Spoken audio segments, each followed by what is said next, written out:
somebody. Okay. So a little bit about kind of how my journey started before I ended up getting the bus. My formal education background is mechanical engineering. So I graduated from college. I moved to Florida to work for Disney. And then we had this lovely pandemic rollout where all of the theme parks shut down. And I was left with a choice of, do I go get another corporate engineering job, or do I finally do what I've always wanted to do, which is more entrepreneurial, find a way to travel, make money online, and kind of go with the flow. Obviously, I have found a way to make that work, being on the road now for 2.5 years. And one of the best things I tell people about our lifestyle, as opposed to maybe somebody in a brick and mortar, is we have a lot of control over our budget. So it's not always about making the most amount of money as fast as you can. It's about being able to afford the lifestyle you want. So I'm not chasing a dollar value. For me personally, I'm chasing freedom of time and freedom of location. So the ability to go to those places that others may not be able to, and spend time with people that we care about at events like this. So that's really my goal of being an entrepreneur, is that freedom of time.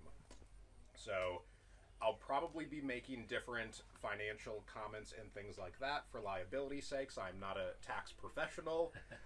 So when it comes to tax type stuff, if you don't have a CPA, definitely worth finding one that can help you figure out some of those tax loopholes and ways to write off your lifestyle. So first and foremost, one of the best ways to get started with making your money online and making it stretch further is to form a true business entity. So personally, I have an LLC, and under that LLC, I've got multiple DBAs, which is doing business as. So for me as a Florida resident, I have to file every year with the state of Florida an annual report. Which basically says, yes, I'm still in business. Has my address changed? Yes or no? And then, am I doing business under any other entities? So for an LLC, and I'm going to speak mainly about Florida, we have to file every year. It's about $125 for your annual filing. For a doing business as, that's good for 5 years, and that's $50. The kind of thing that's weird about a DBA is you have to have a public notice. So there's different websites you can go to where you actually have to submit an article to be published in the paper of the county your business resides in. So when I started doing business as Seeking Discovery, I had to submit a paper article. It got published. They verified that it went out to the county. And that was kind of the last hurdle to legally start doing business as Seeking Discovery under my LLC. So it's kind of a weird process. But if you want to get all your ducks in a row, it's the appropriate way to do it. If you don't want to form a business entity, you can also be what's considered a sole proprietor. So that's basically, as soon as you start doing anything for income, you're automatically classified as a sole proprietor, and that can be added in as an income stream on your taxes. But it's harder when it comes to managing your books, write-offs, and things like that, as well as you don't have some of the protection that an LLC would have, because if you're a sole proprietor, your personal assets are on the line if somebody tries to come after you and sue you or whatever. Whereas with an LLC, if somebody tries to sue my LLC, it's only the assets that my business owns that they could come after. So are there any questions about kind of that entry-level business entity side of stuff? Yeah. What if you don't have a physical address?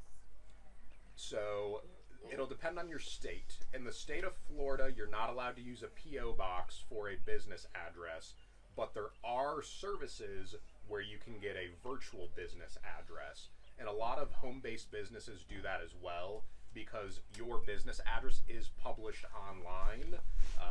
So for me personally, I use my friend's address where I technically rent a room. That's my government address. But there's services like iPostal, where you can get a business-specific address. There's also a virtual office website. I think it's called, I want to say it's like Roamer, but basically you pay an annual membership to them, and not only is it a business address, there's actual physical like community work areas all across the country. So as part of your annual fee, if you like to be in a dedicated workspace, you could say, hey, I'm going to be near this city, and you could reserve one of the office spaces as part of that program. And what's that called again? There's a bunch of different ones. If Just you, look for a co-working space that offers like mail service, basically. and you can go to the level of they'll check your mail, they'll scan it, they'll send it to you, or you can just have it forwarded somewhere else. So the big thing is just making sure it's a legal street address when it comes time to registering for your business and tax purposes.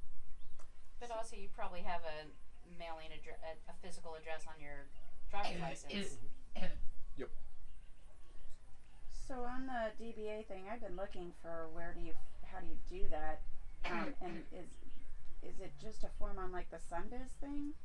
So, Because I'm Florida also. which county? Marion, Okay. Ocala. Okay. So there was on Sunbiz, you have to file a DBA, Yeah. and then you have to check a box saying that you certify that you've done your public notice. Okay. So if you look up like Florida County Public Notice, there's a couple of different websites. I think I paid $35, and they basically had a form with all the legal verbiage you needed to satisfy Florida's requirements. Okay. And within about 2 weeks of filling out the form, they actually sent a clipping from the newspaper to my address on file. So I had a physical copy of it to prove that it had gone out in the paper. And then I paid my $50 on Sunbiz, and that shows up when you search your LLC entity. Then any of your DBAs. Okay. And if you're not in Florida, just go to your state's Secretary of State website, and that has the information you need about how to start a business. And your CPA should be able to do that for you as well. Why are you doing a DBA instead of just living under your LLC? Because when it comes to brand identity, and I do more than like one niche of industry. So from a finance perspective, at this point in my entrepreneur career, it's easier to have that all filed under one EIN with the IRS. So when I initially started my business, it's because I got into real estate. So I'm a licensed real estate person in Florida, and I was told that Florida requires you to have your LLC be your full name. So my LLC is not associated with any of the brands I operate under, but rather than having to pay that $125 per year per LLC and manage multiple EINs, the finance and tax side of it gets very complicated when you're trying to do it multiple businesses. And there are other ways to structure it. You can do like an S corp, which owns LLCs, and So you do it as an umbrella. that's how I'm treating it right Yeah. now. Yes. I do the same thing, S corp. Yeah. Yeah. Because for $50 for 5 years is a better deal, in my opinion, than $125 a year. So, yep. So do all of your DBAs like report financially to the LLC, so you kind of combine all of the income from those? So on paper, the DBA and the LLC are the same entity.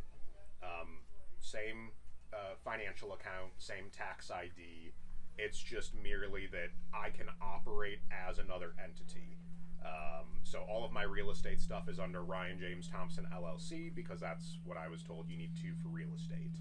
Seeking Discovery has multiple streams of income that when I fill out forms, the company's name is Seeking Discovery, but it's still the same tax ID as the LLC. Does that make sense? Any other questions on that stuff? Okay, so now more into the meat and potatoes of how do you actually make money with the internet. And realistically, any skills that you guys possess currently can be leveraged in a digital capacity. One of the easiest ways to get started is with freelancing. So if you're tech savvy in any way, comfortable with a computer, there's websites like Are they leaving or coming? Leaving. Oh, okay.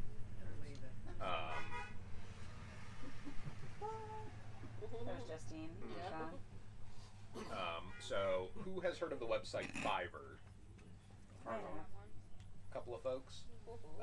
So Fiverr is an online marketplace where you can set up different services that you offer. So personally, I was using Fiverr for a while for web design. I use a platform called Groove as an all-in-one online e-commerce platform, and there were a lot of people buying into that software that didn't want to learn how to use it. They just wanted it done. I would put my services out there that I would build their products, I would build their websites, I would build their email automation. And I can set base packages on Fiverr, and so somebody would go on there looking for a groove designer, they would see my account pop up and they can message me and either buy one of those predetermined packages that I laid out or set up a custom package for them. The advantage of using a website like Fiverr is the exposure that comes with it, because it is a marketplace, a search engine where folks are going to look for hiring freelancers and individuals. The downside of using a platform like Fiverr is they take a percentage of any money you make as a platform fee. So I think the last time I checked it was 20%. So for every $100 you charge a client, Fiverr's going to take 20 of it, and then you'll get the 80. So it's kind of the trade-off, the exposure versus trying to do it all on your own. So what I tend to do and what a lot of other folks tended to do with it is you start on Fiverr to get your presence known. You start working with a client maybe on a phase 1 of a project, and then you can roll it into an individual contract and move off platform. So that is kind of a gray area when it comes to terms and conditions. Most of those platforms don't want you to move off because they want their cut out of what you're making. So, yeah. Is there anything that protects you as an individual from getting sued from the platform if they find out that you've gone off platform and now you've created a relationship off their service because you've gotten that contact from their service? Are you signing any sort of agreement that's like, hey, we're Are you locked in? clients from your Non-compete. non-compete clauses? Yeah, there you go. Thank you. So it just has their general terms and conditions. You're not signing a contract specifically with Fiverr or any of these platforms. In most cases, if they find out you move off the platform, they're going to shut down your account, but it's not worth their time and energy to come after the content creator or the provider who was doing the service. That's one of the advantages of having the business entity. If for some reason one of those platforms did come after you, they would be coming after your business entity, not you personally. But I've not heard of any instances where a company like Fiverr has actually gone after a freelancer for moving off the platform. You're way too small potatoes. Yeah. So that is a great platform for, again, if you've got a skill or service that you want to offer. So a lot of things on there is digital art, doing custom art projects. If you're into audio or voiceover, there's a lot of voiceover work. Video editing is another really big one on Fiverr. Web design, different coaching, consulting, things like that. So if you haven't checked out the website, go play around on it. You don't have to create an account to look for services, and start to see what other people are offering, similar to what skills you may have.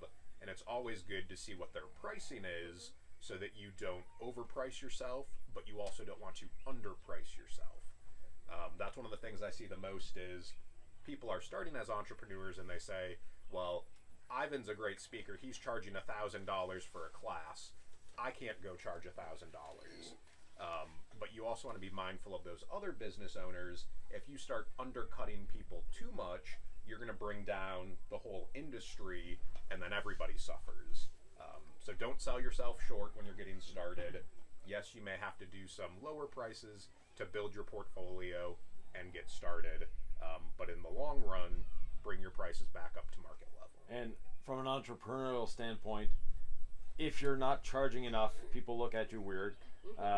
The other thing is the client base that you build, let's say at charging $20 an hour, when you transition to maybe you should be charging $60 an hour, that client base that you built disappears. They're not going to follow you to that higher price level. They're going to search for that lower price level with someone else. So you might as well start at the proper price and fake it till you make it. Yeah. Upwork is another similar marketplace that I've used to hire people. So that was going to be my next transition into, if you don't necessarily know what service you want to offer, Upwork is more of a job search tool where people are hiring short-term contractors. So treat it like Indeed, something like that, where you may be interested in a job but only short-term. You can start searching on there. You build your profile. You can can get started on that for free. They have what are called connects. So I think you get 10 connects a month with the free plan. And when you apply to these different gigs and opportunities, there's a cost associated with it. So you may have to use 4 connects to apply to this position. So it's a way to kind of prevent people from just spamming every single gig that comes up on there. And for the people that are looking to hire, if they set their connects to a higher price, they usually get fewer applicants of a higher caliber. So I think that does a 6-month rolling basis, or maybe 12 months. So you can have up to 120 connects a year at no cost. So even if you're not thinking of starting on it now, go sign up for an account so those credits start building up, so that when you are ready, you're not limited to only 1 or 2 gigs for free.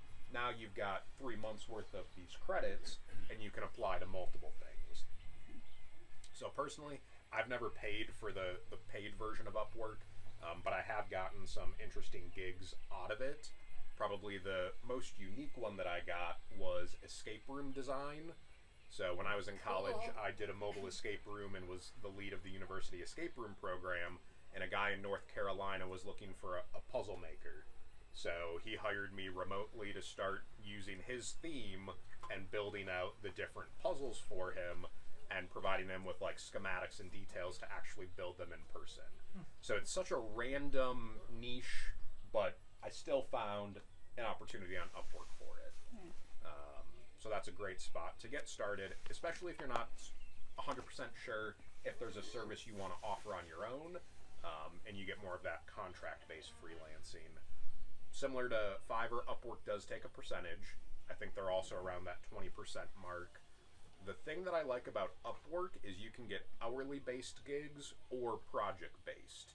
And if you opt in for an hourly gig, they actually have a time-tracking piece of software. So when you're going in and working on your client's work, you have the application open on your computer, you assign the project, you hit start, you do your work, and Upwork will track all of your time for you and bill your client for you. So it makes it a little bit easier if you're doing an hourly gig versus a project gig. So is that direct deposit then? You gotta... Yep. So most of these platforms will do direct deposit. They'll do PayPal. I don't think any of us want checks mailed to us because we're always moving. Yeah, no, right. So when I have the option, I usually export into my PayPal account and have my PayPal account connected to my bank, just so I'm not inputting my routing number into a whole bunch of these different platforms, that I just route it all through PayPal.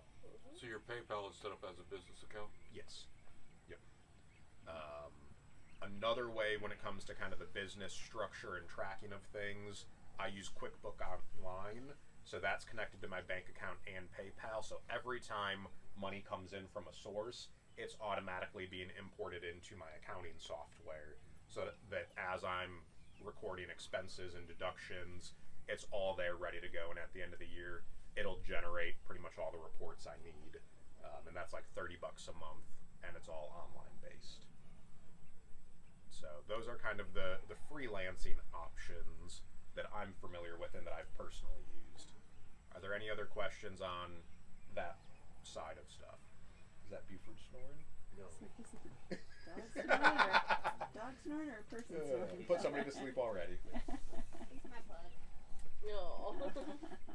So to get to that stage where you've got the QuickBooks set up and you've got the business established online, with proper filing and everything, what dollar amount is a person committed themselves to spending as a one-time thing per year, and then as a monthly thing ongoing, just to be in a position to then do what you're going to teach us next as far as to generate the revenue? Yeah, so again, you've got your annual filing with the state, which 125 for Florida, depending on, some states are more, some are less. You also don't have to establish your business in your state of residency. You can establish a business in any state, any county, wherever you want. So a lot of bigger businesses choose Delaware, Nevada, because historically their court system tends to go with business owners over somebody who may be trying to sue the business. But good enough. I personally am only registered in the state I'm a resident, so I'm not exactly sure what that looks like from a finance Me standpoint. too. So, from the way you have it set up, say if a person were to duplicate you, what are they looking at as a one-time get started, and then you said like on the QuickBooks, which sounds like a necessary thing, that's a monthly thing. Yep.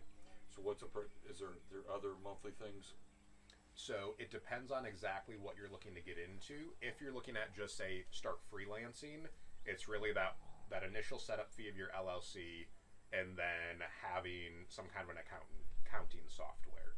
Once your business is established, your EIN is free from the IRS. You just request it from them. They say we will happily take your money during tax season. So here's your free ID number. So he's looking for monthly cost to operate. Minimum. I mean, minimum, you can do it without QuickBooks. If you're good at Excel spreadsheets, if you want to do a ledger, pen and paper, you can start as a sole proprietor. So technically, you can start for $0. It just depends on what structure you're. Well, that's what I'm referring to. Duplicate you, to set up as an LLC, Say and then $250 to get started. and then with that, and then there's like a $30 a month. QuickBooks, ongoing. I think it's $15 for your first 3 months, and then it goes up to $30. Okay, so about $250 initial outlay, and then an additional $30 a month continuing. And that also gives you take pictures of your receipts and And your mileage. and your track. mileage and it puts all that in there for you. Okay. I've used it several times. All right. Thank Yeah. you. And I mentioned the advantage of being a business entity, having write-offs, things like that. Almost every mile I drive is a business write-off. All my food, my clothes, my Yeah. dog food, every penny I spend by doing YouTube with the traveling and all. Well, I imagine just by having Completely advertising deductible. on the side of the vehicle, where it's like the name of the company. Everywhere you go, you're advertising it. Well, so this is still a personal vehicle, so I'm getting reimbursed from the business for using a personal vehicle for business travel. Do a lease from yourself to yourself. So the cost of setting up and maintaining the existence of the business sounds to me like the write-offs will actually cover that Oh, by the end of the year. 100%. Yeah, if you have to purchase a new computer or meals, if you're discussing, about your business with somebody, that's a write-off as well. Now, Although you don't need to be an LLC to do that. Yeah. You can do that as a sole proprietor too. Yep. I've been working as a sole proprietor for 30 years. She's like, Hey, my dogs, my vet bills, my dog food, that's security and it's also companionship. And the IRS actually set that up for 18-wheeler drivers, but it still applies to anybody nomadic. Okay.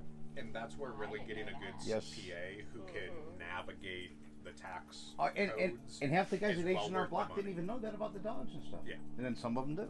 so goal. you gotta CPA find the for right guy. nomads, Okay. Thank you for answering that And question. so then a couple of other things to consider for kind of your monthly expenses. So because I do everything on the internet, my Starlink is a business expense. Your phone can be a business expense, having to Your stay solar, connected. your power. At the time, I wasn't doing as much business stuff, so for like my bus specifically, not all of that, but like my new batteries, I'm an affiliate for the battery company. So anytime I buy something from them as a demo, that now becomes part of my business expenses. And mileage is one of the greatest tools you can use. I think last year I had like $9,000 in miles to write off on my business. Did I spend $9,000 on fuel? No. But that helps offset your taxable income. Again, Well, I'm that's not a because it CPA. counts your fuel and wear and tear tires. It takes it all into Yeah. consideration. That's why your dollar's higher. Yep. All right, thank you. So yeah, the advantages, internet, phone, all of that, Yeah. which you're already paying for a lot of times as just a person, now becomes a necessity as part of your business. All right. Is it safe to write off 100% of it? Don't you have to like? I don't write off 100% of my Yeah, mileage. that's what I mean. It's safe. You trigger things from the IRS when you write off 100%. Yes. So you, So our CPA said for the cell phones specifically that he could write off 80%. that's Of a it. reasonable number. Yeah. Especially if you don't have personal two use, separate phones. Like if you had a business line and a personal line, Right. then 100% of the business line could be written Right. off. But yeah, I think if you do like 3 years of showing no income and you're writing everything off into a negative, you are more likely to get audited. 5 years. You can fail up to 5 years. Okay. Also, another thing to keep in mind, like, yes, we want to avoid our taxes as much as possible, but if at some point you're looking at getting back into a brick and mortar or purchasing land or a property, if you're showing almost no income, it will be very hard for you to qualify on purchasing land or a house. Well, So showing no income won't mess you up with Social Security either. True. Oh yeah, You okay. want to show some income so you actually get Social Security benefits too. So it's a fine line of you still want to show some of that profit, and especially if you're going to do a major purchase in the next few years, you want to start reducing the number of expenses you have, showing that higher profit. You'll pay more in taxes, but it'll set you up better if you need a loan for something. Well, me personally, since the tax system is in place, I want to pay the most taxes I could possibly pay as long as I'm paying the minimum tax at the same time, because that means my income is the highest. Like Yes. one year I paid. There was one time years ago that I paid, I think, close to $2,000 in 1 week in taxes. That was a good week. Yes. Well, paying taxes means you're I making did. money. I want That was to my- pay $1 million a year in But taxes. I only had that one time, you know, and it's like I wanted to duplicate that, and I was never able to duplicate that. You know, now, but it's like at this point, starting from where I'm at, Can you imagine if you had to pay $1 million? I in taxes? just look at okay, well, what am I committing to initially starting while I have zero income for the business? Yep. Okay, I want to know that. It's not about is it good or is it bad. It's just a neutral thing. It's a fact. That's what I want to know. Yep. And then from there, okay, now that I've got the business established and I'm legit, now what can I do to go forward to start generating some income aimed toward ultimately creating massive income? Yes. And where I'm doing it as a byproduct of me living the lifestyle that I desire. That's what I'm looking for. So whenever I ask a question, it's in that direction. Yes. So and you answered my question Well, really well. I appreciate it. I did what he said about being able to write everything off. Yeah. With my trucking companies over the years, every 5 years, I would create a new corporation to put everything under, so I could fill, so I could write everything off. When I turned around and ended up with medical and spinal, that bit me in the butt because guess what? I had no Social Security. Yeah. So. Well, I'm not looking to fail. Right. No. I'm willing to pay taxes. No, my point is, so now I'm with you, that I need to find this why I'm here. I want to find something I can start doing so I can actually show that and start paying back into where I have something should I have to have it. Yeah. Good. We're on the same page. Yeah. So I'm with you. Our accountant said, personally, you got to figure out what are your long-term goals. So if you want to buy a house, you need to show personal income. If you want to sell your business, you need to show business income. But he was a wily accountant that we had a long time ago, and he said only a sucker pays both. Pay one or the other, but don't pay both, because then you're just paying double taxes. Yeah. Right, because if you're showing business profit, you can buy property in business and still live there. And even that, I'm willing to pay double taxes. My concern is similar to Ryan's. I want to live this lifestyle that I live. I've got a limited amount of time to live this life. Yeah. Right. And it's like at my age of 63, statistically, I've got 17 years to go. In my mind, I'm choosing to operate as if I will be alive, happy, healthy, and prosperous, celebrating my 100th birthday. On my 100th birthday, right now I'm not happy. Right now I'm not healthy. Right now I'm not prosperous. I'm alive. I got some changes to make. So I'm here to learn. I'm at the same turning point. So let's jump into another avenue of monetizing online. So I know personally this is one thing that Shelly's interested in, and it's called print on demand. So if you are an artist, a graphic designer, good with creating visuals, print on demand is probably the right avenue for you to get started in. And basically what that means is you take your design and you upload it to one of these companies where you can then sell clothing or accessories with your design on it as your product. So you guys have probably seen me walk around with my Explore Everyday hat or my Explore Everyday sweatshirt. So I personally use Printful for print on demand. So I've got a storefront on my website that my social media followers can go to that website if they want to buy something with Explore Everyday on it. Recently, Amazon rolled out a print-on-demand option called Merch by Amazon. So if you're in the Amazon Influencer program, you can actually get your designs and products uploaded directly to the Amazon website, which will help, again, get you more traffic. And up front, I don't have to pay anything. There's no monthly fees to do it. basically get a royalty or a cut of the profit. So for Amazon, it's set up as a royalty. You don't have to pay anything. They will sell your item, they will make it, they will package it, they will ship it, and then they'll say, we owe you $5 for this sweatshirt. We did the rest.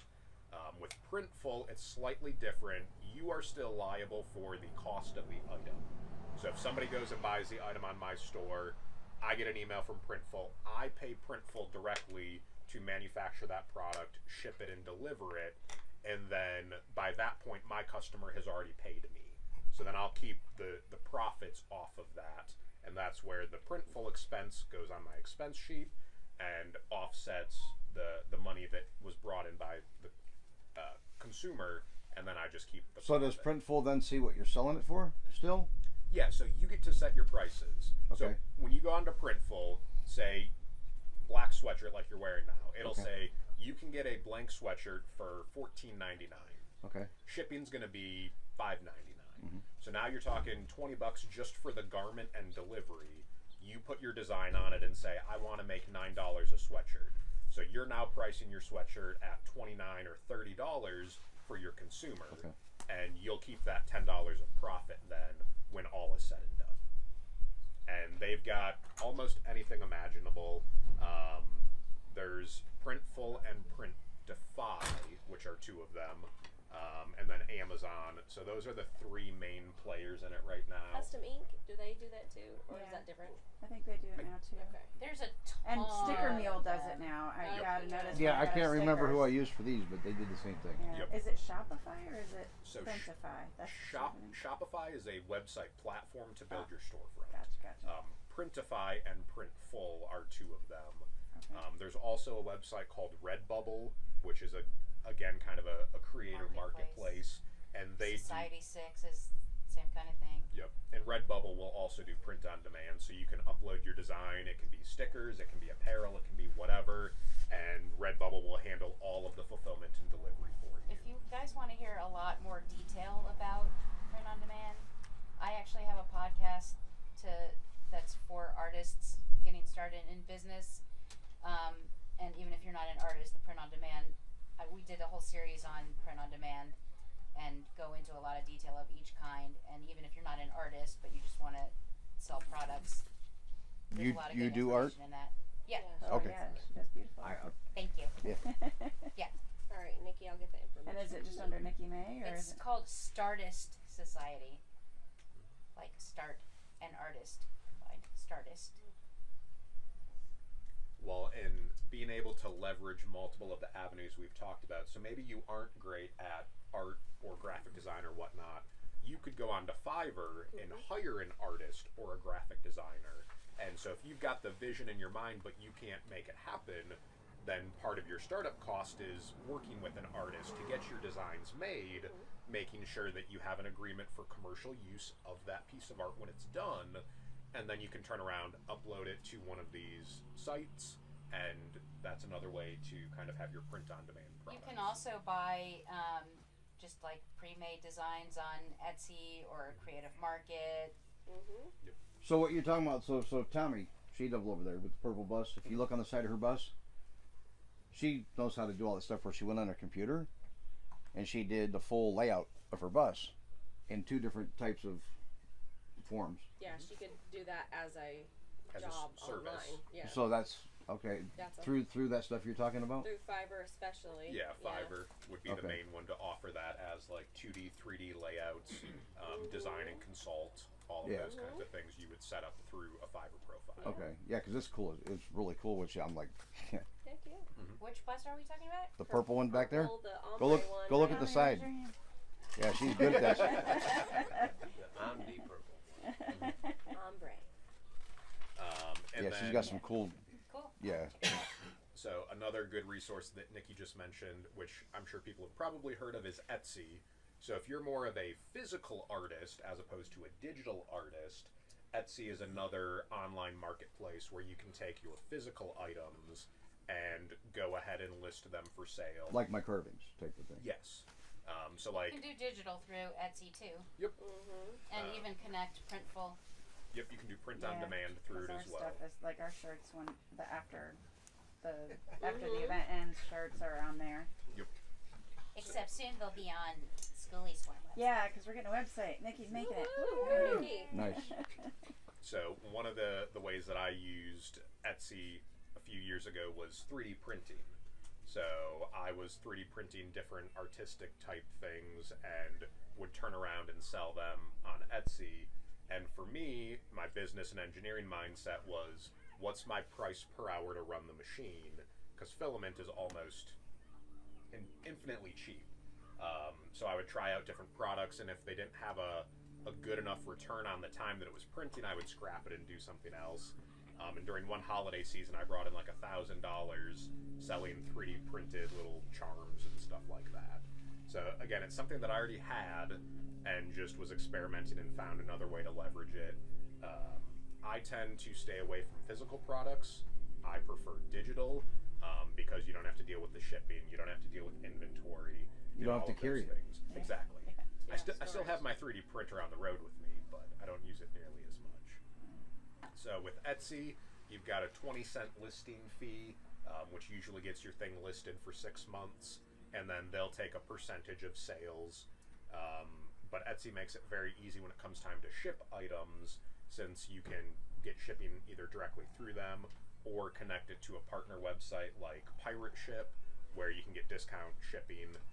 So if you decide you do want to do physical art of any kind or physical products that you are mailing out to people, I would highly recommend Pirate Ship, spelled just like it sounds.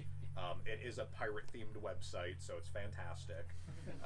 But you get the lowest price on shipping through USPS, UPS, or FedEx. You can import all of the stuff directly from Etsy, or you can build your own email lists and then pay, print it, ship it, and track it. And through Pirate Ship, you can ship right. They'll pick up wherever you tell them to come pick up at. Yes. You still have like your return address, but you can update your shipping zip code right in the website, so you're getting an accurate cost to ship from wherever you are in the country. I've used them a good bit. Yeah.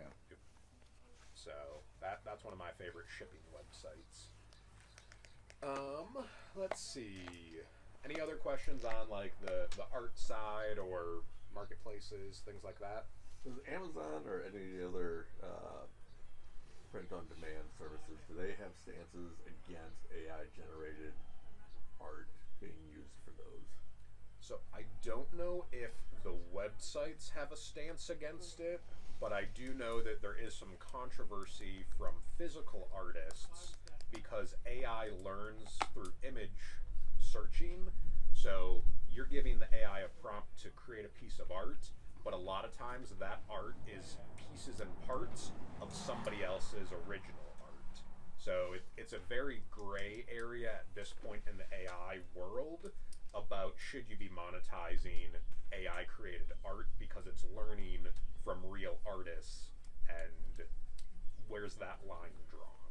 That line hasn't been drawn. Exactly. Web crawlers have no line. So, assuming that Bing, who will happily generate all the AI art you would like, assuming that Microsoft has taken the stance that this is an okay thing to do, have Amazon or any of the other guys, or have you heard of any official stances on that? I know eBay clarified recently that AI generated art was acceptable on their platform. Etsy, I believe, also has that stance. There's a lot of folks out there selling AI generated art products on there. I personally have not heard of anybody saying no, you can't do it. The big thing would be to verify with the terms and conditions that you are allowed to use that AI art for commercial use. Right. Because that's an area that sometimes people forget to do. So like Adobe has Adobe stock, and you can pay to get access to assets and elements, but at the entry level price of those assets, they're more for personal use, or you have to modify them before you could turn them into a physical product, right, or buy an extended license to get the rights to commercially produce that into a physical thing. I've also heard that they can't, AI generated art or anything like that can't be copyrighted either. Correct. For the most part, whatever software you're using owns the rights to the image that generated it. So you, as the person who entered the prompt, still don't own the lifetime rights of that item. You know, there's also if you edit and modify that image, that formula changes. As it comes straight out, it's not copyrightable because it wasn't created by a person.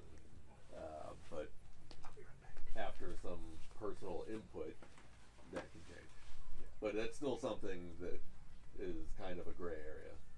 So you wouldn't want to assume that if you created something with AI art, did your work on it, and then published it, that somebody else wouldn't be able to take it and use it for whatever they wanted.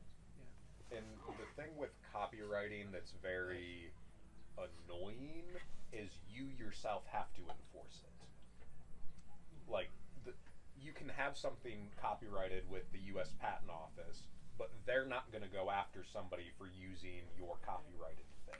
Right. It's still your job to have to find that person, contact them, or if the platform has a copyright report, then you can do it that way. But same thing with the trademark. You can register a trademark, but it's up to you to enforce that trademark. The Patent Office won't do that. Yeah, copyright is also, yeah. You know, patents are first to register, not first to produce. So copyright's fine. So, like you were talking about voiceover and transcripts and all that stuff. Any idea what entry level in that type of genre would? I would look in Fiverr and see what they're people are offering, because some people will do it for 20, some people will do it for 50. Just depends on their experience too, like how many years and stuff like that. It also depends on what is it being used for. Yeah. So are you doing like an audio book for somebody? You could probably charge more for that because that's a commercialized product. Okay. Are you doing like You mean- voice over for video games? Right. So a company that's producing a video game has a much higher budget to hire voice actors Okay. to voice their characters. But if Michelle wants a swarm safety video with you to do a voiceover, her budget's going to be much less than. I give you a night free. Less than Nintendo. Yes. Considerably less or than Xbox. Nintendo, yeah. So Throw part in of a it. T-shirt. Yeah, right. Part of it depends on. No, what I guess industry. more like my question was is have you heard of any? I mean, So there's a creator. are you gonna make like $10 an hour if you're? So a lot of times It it's really word just count. depends, yeah. So Okay. based on the script and the word count, you can have a price per word or price per 10 words. I mean, I know it depends on you. Like if you're gonna actually get down to it and do it, right? Yeah. And not Yeah. slough off. Right. I get that, but I'm just saying. Can you? So there's a creator online who lives in her bus, and I think her handle is Rolls Bus Motel. Okay. And she is a professional voiceover creator. Okay. So in her bus, she built a voiceover studio, and that's what she does on the road. She just did a commercial, I think, for Nintendo voicing something, Okay. and that was like a multi-$1,000 deal. Yeah. But she's also been a voice actor Ooh, I got for goosebumps. years now. Right. So she's well Right, established. right. But there are websites dedicated just to voiceover work. Okay. I think like 123 VO voiceover. So if you Google them, the thing that I have found with voiceovers, because I tried it for a little bit, it's a lot of, if you're doing Upwork to find them, you have to be one of the first people to submit when they're posted. So you have to have like your email trigger on, so that as soon as somebody posts a voiceover You get notified. gig, you can do the script sample and send it in. So there is a lot of competition with like Upwork for voiceover work. Okay.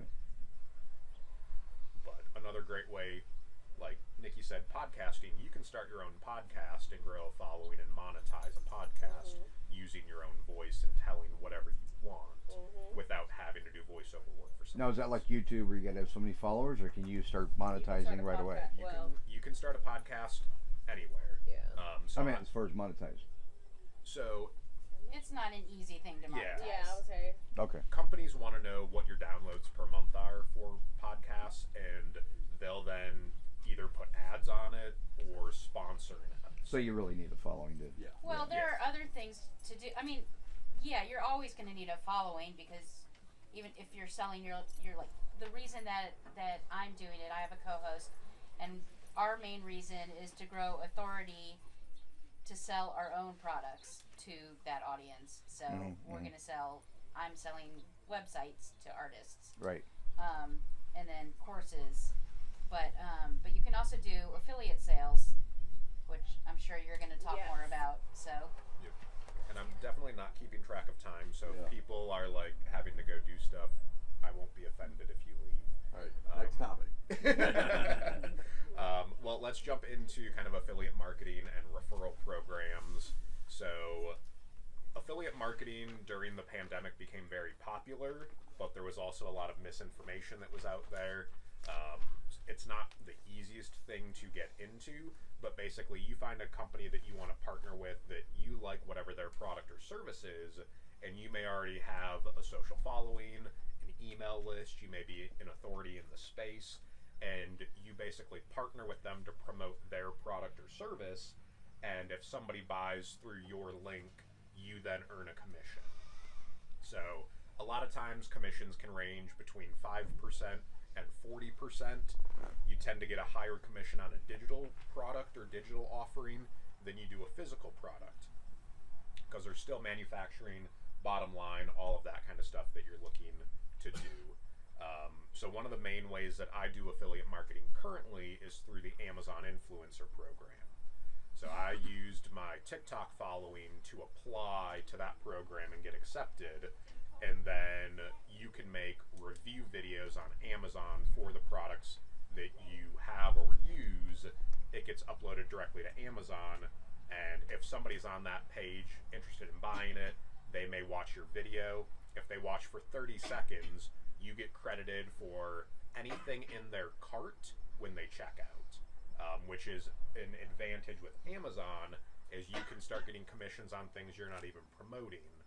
The downside is, in the industry, Amazon has some of the lowest commission rates as a percentage. So their stuff can range between 1%, and the highest side is like 12% for luxury health and beauty, which that doesn't fit in my niche, unfortunately. So I tend to stick with like camping gear, solar gear, small business equipment, technology, and those are the types of items that I'm making videos on and promoting. To add to that a little bit, with the podcast, we do a lot of things like 5 best art business books. And so we'll do our little review of the books on the podcast, and then use Amazon affiliate links in our show notes for those books. So if anybody wants to go, check those out. So lots of other ways to do that. Well, through my YouTube, I got that Amazon thing where you can start reviewing products and making that list. I haven't started it yet, but I got accepted in it. But now you're saying it's really low anyway, so. But the numbers it's a numbers game. Yeah. So. But if you got a little from everywhere, exactly. it adds up. I get that. You make $1 million a nickel at a time. And like my way, I'm not creating any extra content than I would have anyway to use those links. Like we do a lot of interviews of other artists, and if they have a book, then I can use my affiliate link to promote their book. I'm not creating any more content than I was anyway. Right. You were so, still talking about it's pennies here and there, but without they make the dollars. only work I have to do is copy a link. Right. So when the stuff that you review, do you buy it, or how do you get it? Yes and no. So when I initially started in the influencer program, I was reviewing items I already owned from my build that I bought on Amazon. Right. Once I was established, I have companies reaching out almost daily to send me free stuff. So a day or two ago, Michelle's van tires was low. A company sent me a portable air compressor that I needed to do a review on. So I helped pump up her tire and filmed my minute 30 review, and I'll upload that to Amazon, and that will live on the Amazon website. So as opposed to like with a podcast, you have to drive the traffic to your podcast to get the listens to maybe make the sale. When you're uploading to the Amazon Influencer Program and you're approved for on-site commissions, my videos are now on Amazon on the product page. So you're already thinking about buying whatever the item is. I didn't drive the traffic. I may just tell you enough in a video that convinces you to finish through on your purchase.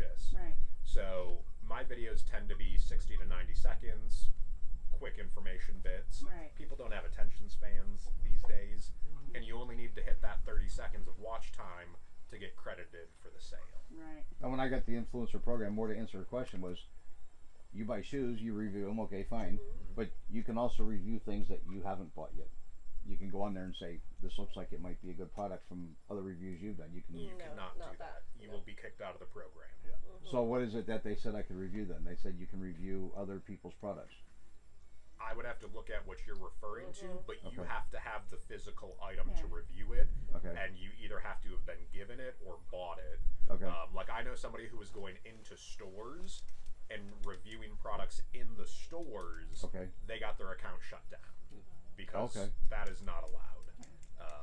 So if you start making videos where you don't, if you haven't physically used the item, you don't physically have it, you will get shut down. Yeah, because that like compromises the That makes sense. integrity Yes. of the program. Like we want people that actually have experience with it to review it, not. Yep. Yeah, that makes sense. So And- how do you feel about giving products bad reviews? So I tend to not accept products that are potentially poor or potentially already have bad reviews. But what if it looks good and it just ends up not being good? So are you talking about something that I buy or something I'm given? Either. So if it's something that I buy and I don't think it's useful, I'm not going to make a video on it. Yeah, that's generally what I do. I Yeah. don't make a video. Yeah. And if it's something that I was given, most of the time I can find something neutral to say.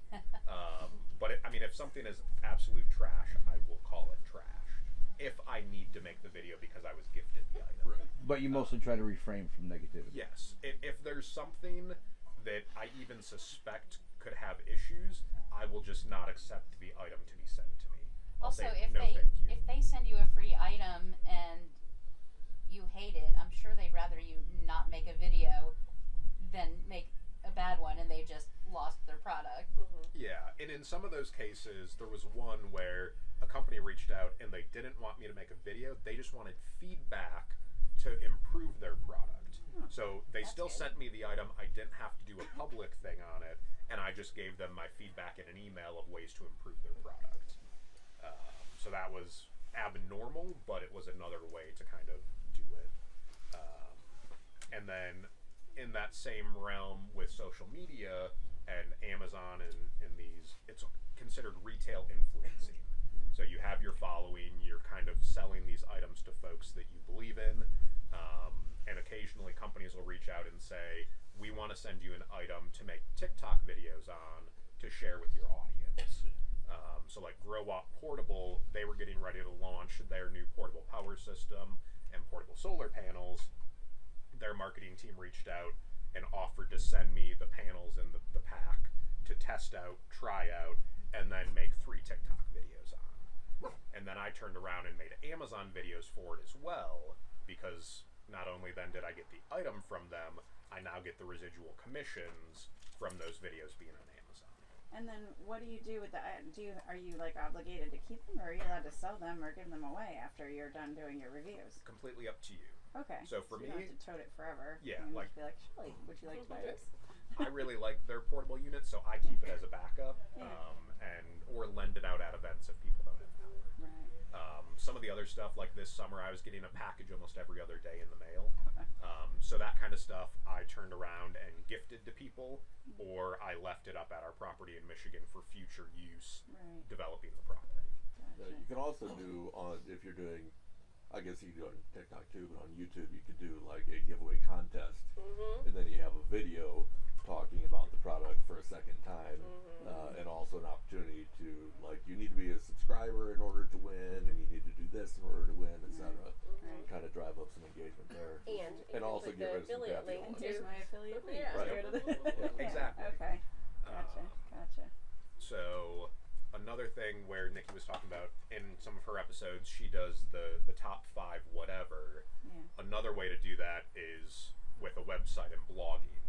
People think blogging is dead, but Absolutely not. if you're good with search engine optimization, you could create a listicle, they're called, and that may rank in the top 5 results on Google, and all of a sudden you may start making sales every single day of those items. So there's a little bit more technical work behind ranking websites and ranking blog posts, but it's still completely doable. I mean, how many times are you thinking of getting something and you just Googled the thing, and all of a sudden the top 5 results are lists that included that item you were curious on? I can almost guarantee all of those websites are affiliate websites where they're just trying to sell, even if they're doing a pros and cons, every single item has an affiliate link in it that if you purchase any of them, that person will then make a commission. Yeah, so don't trust those lists. No, right? Well, that's what. Skip past the list. Don was telling me how Don was working for a lady. This was like a year or 2 ago. That she just had a blog, and so she would say, "All right, so bed bugs are really hot. Like you get a lot of people are looking for how to fix bed bugs. So write me a article that says, you know, what are the things," and then had affiliate links and all that stuff in there. But like she had like 2 or 3 were her main topics, and he was always writing on these same main topics, and it's like, but whether you had actual experience with it or not doesn't matter. Yeah. And it's like, oh, well, that's there's a lot of something. spam. Basically. Yeah. Well, and that's where some people are using AI nowadays to write their blog articles for them. And I don't think there's an official stance from Google on ranking with AI written articles, but a lot of times as a consumer, you'll be able to pick out that it was not written by a human, and you likely will not go back to that website or purchase from them. So Fiverr is another great way then. If you don't want to write your own blog posts, you can hire writers. I've done that before where people have hired me to write photography articles or travel articles. And I was getting like $75 an article for something I'm doing in an hour and a half. So if you enjoy writing and you're a fast typer, doing freelance blog writing is a great way to get started, because a lot of these people don't want to write themselves anymore, and they're trying to monetize their websites and need that content. I've found that you can use ChatGPT and similar tools to write more of like an outline. Like give me some flow here, give me some structure, and then They're go great in and, for that. Yeah, like it does the difficult 30% of the work of getting something that'll sound right, and then put the details in. And helping you come up with great SEO enabled titles for that kind of thing. Just give me 10 SEO optimized titles for this topic. So yeah, using AI as a tool is a great way to expedite your creative process. But if you're going to use it to just write an article, people will be able to tell. They're generally crap. They're confidently wrong about most things. They basically want to give you an answer that will make you satisfied. So that's where What does this guy want? But it's a gray area. It can be a decent first draft. Yes. I was going to say something about AI. I don't remember what it was now. Talking about blogs. Affiliate links. Maybe it'll come back to me. Can I just throw in, if you're doing affiliate programs and considering Amazon, a nice thing about the Amazon program is that your affiliate money comes straight from Jeff Bezos' pocket, and the consumer does not pay an extra penny. And neither does the sellers. Right. Nobody pays any money except Jeff Bezos. Yeah. It comes out That's of a good way to think about Amazon's it. percentage of the product. Yeah. Take Jeff's money. That should be a shirt right there. And also sometimes people forget that most sellers on Amazon are still small businesses. Yes. So some people are like, oh, I'm not going to do Amazon. It's supporting this massive company, which a percentage of it is. But you're really still helping some other entrepreneur who uses Amazon as a tool to sell their products. So if you've got people on the edge of using Amazon, use that mindset to help them realize that it's just another marketplace. Yep. Even the stuff that's fulfilled by Amazon, that's usually an independent seller who has sent it to their warehouse. I've done a fair amount of that. Yep. Other kind of affiliate things, though, that you can make more money at, if you've done an online course that you've really liked, see if they have an affiliate program, because some of them pay like 25, 30, 40%. I was just showing people the other day talking about trip planning, I use RV Life's Trip Wizard, which I love, and they pay 25% commission for an affiliate link for that. And subscriptions is a great Yes. one as well. If you get especially- ongoing. Yeah, if they give you lifetime commissions on a subscription base, which tends to be software solutions. Yeah, so any software that you use, check and see if they have an affiliate program. So to do that, you just go like to the bottom of their page and look for affiliate links. Yeah, sometimes they make it hard to find. You can just Google, our Trip Wizard affiliate program or something like that, or referral. Yep. And Look- there are marketplaces for affiliate programs. Like Rakuten has one you can sign up for. Impact, CJ affiliate. So, I mean, and a lot of your major players in any industry have affiliate programs. Walmart has one. Target has one. Obviously, Amazon we've been talking about a lot. So it's also easier to sell and refer companies that already have trust. So if you recognize the name brand, you're more likely to buy that thing, which then makes your life easier as somebody who's helping to promote it, increase the likelihood of making that sale. And also products that you love and use, like REI or even like Rec Pro, like Coleman, like so many things that you already love have some type of affiliate program. So if you're like, I love this chair, I've been using this chair for 5 years, you know what I mean? So check into those. And if as you're well. telling your friends about it anyway, you might as well make a few pennies. Exactly. So it does add up. There's a couple of folks that I know that are going to be making 6 figures with the Amazon influencer program this year, but they're treating it like a full-time job. Yeah, don't go into it thinking I'm just going to put up a few links and start making tons of money. No, it's a job. You have to do everything to get the effort out of And it. none of the stuff we've talked about today is a get-rich-quick option. No. It's something that you do have to put the work in. You have to actually treat it as a business, and not just hope to press 3 buttons and make $1. I would schedule, a certain time of day to be like, I'm going to commit an hour to this a day at least, and then by the time when you start seeing those revenue, you're like, hold on, 2, 4, that sounds good. yeah. So I know we're technically past time. Are there other questions people have or ideas they've considered? Yeah, why did the clouds come back? That's cold. Good question. That's off topic. We're gonna Let's talk get about back to the money making part of it. So then, really the last thing that we haven't talked about is your own product or service independent from any of these other marketplaces or platforms. So whether it's you're a life coach or you're a solar installer, designer, consult, or whatever. Or I do web design on my own, not And through a marketplace. So kind of figuring out what's a skill that you have and how can you market it and kind of build your business.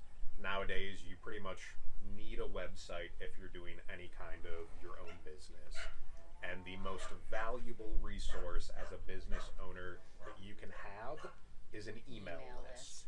Because nobody can take that away from you. We've seen in the last week, Facebook shuts down groups for no reason at all. So having an email list, having a lead capture is important for any kind of business. So typically if you're running your own product or service, you want to create a high value free item that you can offer a potential client or customer in exchange for their email, and then build out a marketing plan and email market to them, which is still one of the original old school ways of running businesses, but it's also one of the most effective ways when properly set up.